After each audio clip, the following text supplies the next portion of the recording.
Dr. Miles Corbin believed in science. He believed in evidence-based medicine, in peer-reviewed studies, and in the sterile, logical world of pathology. It's what made him take the job. The Hemlock Creek Clinic, a 6-month contract in a town, so deep in the Appalachian mountains it was a mere whisper on the map.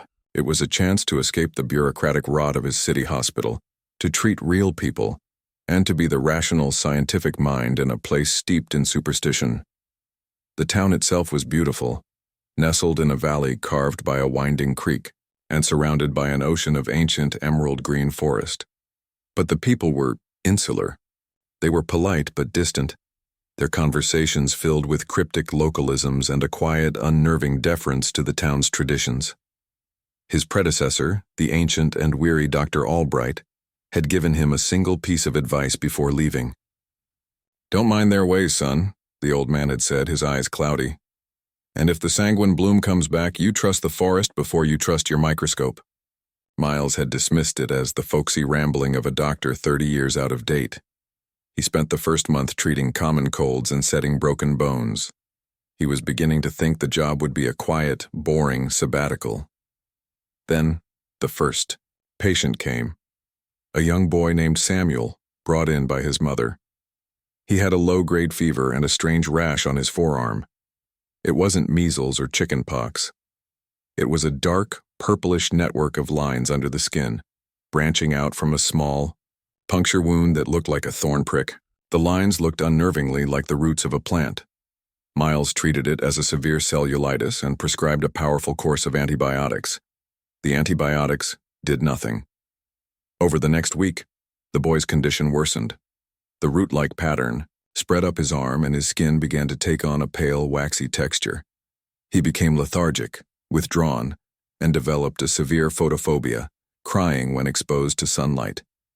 He also developed a strange craving for water from the creek, refusing anything from the tap. Soon others came. An old farmer with the same roots spreading from a cut on his hand. A young woman who had been foraging for herbs.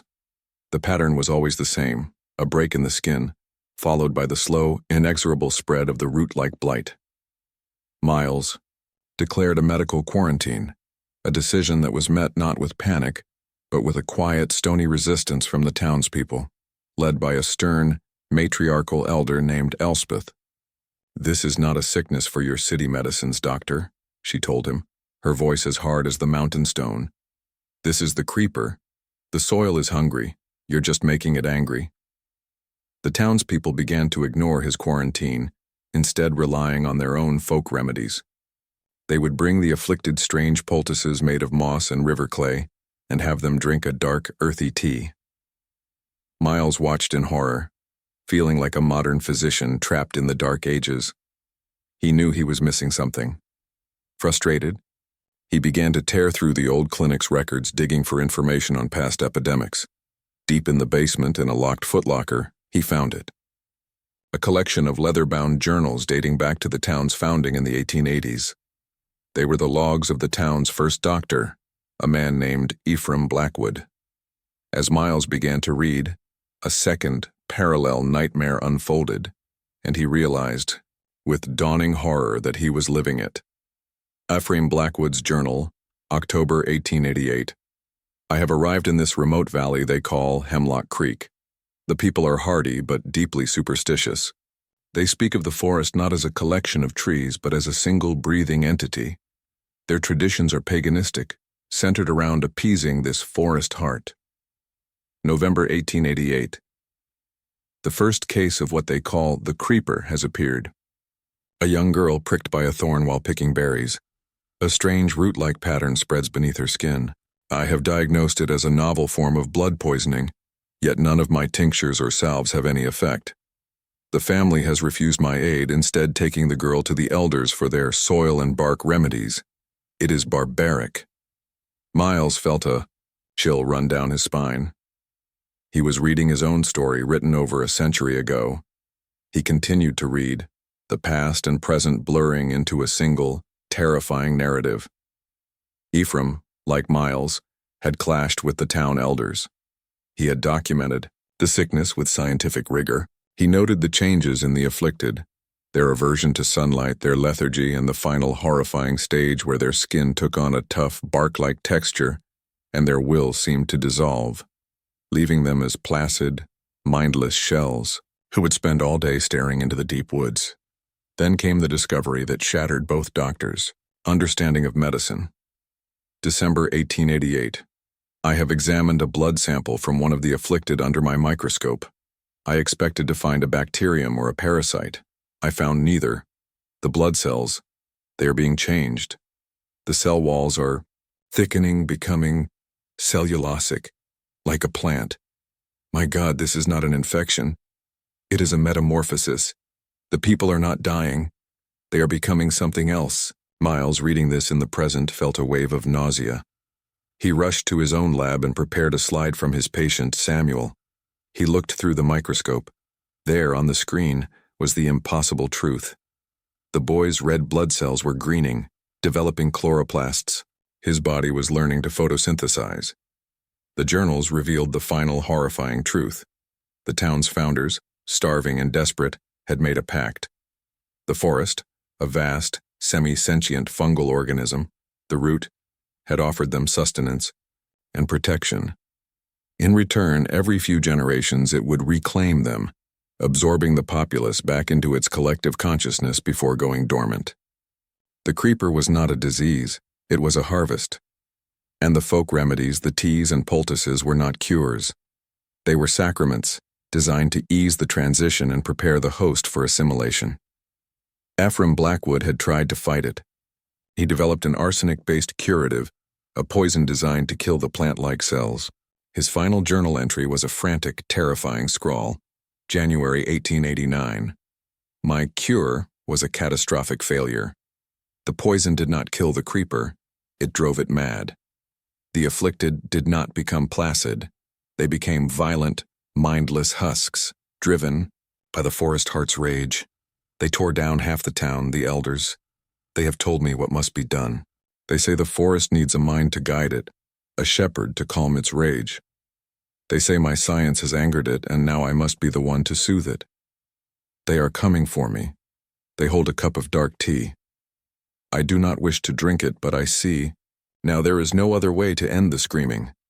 Miles dropped the journal. His own attempts to synthesize a modern antifungal agent, his aggressive treatments. He was repeating Ephraim's mistake. He was angering the ancient intelligence in the woods. He looked out the clinic window. The sun was setting. The townspeople, all of them now showing the dark, root-like patterns on their skin, were gathering in the town square. They were moving with a slow, synchronized grace, their heads all turned towards the forest's edge. They began to build strange, woven effigies of wood and vine. The transformation was nearly complete. He barricaded the clinic doors, his heart pounding. He was the last sane man in Hemlock Creek. The phone lines were dead. There was no way to call for help. The night passed in a state of siege. He didn't hear a mob. He heard a low, collective chanting, a sound like wind through a billion leaves, coming from all around the clinic. He watched as thick, dark vines began to grow up the sides of the clinic, covering the windows, their tendrils probing at the seals, trying to find a way in. At dawn, the chanting stopped. There was a single, soft knock at the door. He looked through the peephole. It was Elspeth, the elder, and the rest of the town standing silently behind her. They were no longer quite human. Their skin had a greenish, bark-like pallor, and their eyes glowed with a faint, verdant light. They were calm, peaceful. Elspeth held up a simple wooden cup filled with a dark, earthy-smelling liquid. "The forest is in pain, Doctor," she said, her voice a dry rustle. "Your science is a discordant note in the great green song. It needs a shepherd to restore the harmony. Dr. Blackwood was its heart for many years. Now it is tired. It needs a new one. Your mind is strong. It will serve the whole. Drink with us. Join the quiet." Miles looked from the cup to the syringe on his desk, filled with the experimental antifungal agent he had created, his cure, his poison. He thought of Ephraim Blackwood's final agonizing choice. He could fight and bring a violent, screaming end to Hemlock Creek, or he could surrender and become the conscious mind of the monstrous, beautiful, eternal forest. He looked at the peaceful, waiting faces of the transformed townspeople, and at the green vines slowly, patiently, forcing their way through his window frame. The final scene cuts to a year later. A car with out-of-state plates pulls up to the Hemlock Creek clinic. A young woman gets out, helping her sick husband from the passenger seat. The clinic door opens, and a smiling Dr. Miles Corbin greets them. He looks the picture of health except for the strange deep green of his eyes and the fact that he doesn't seem to blink. "You've come to the right place," he says, his voice calm and melodic. "We have a very holistic approach to medicine here. We believe in the healing power of the earth." He places a reassuring hand on the sick man's shoulder.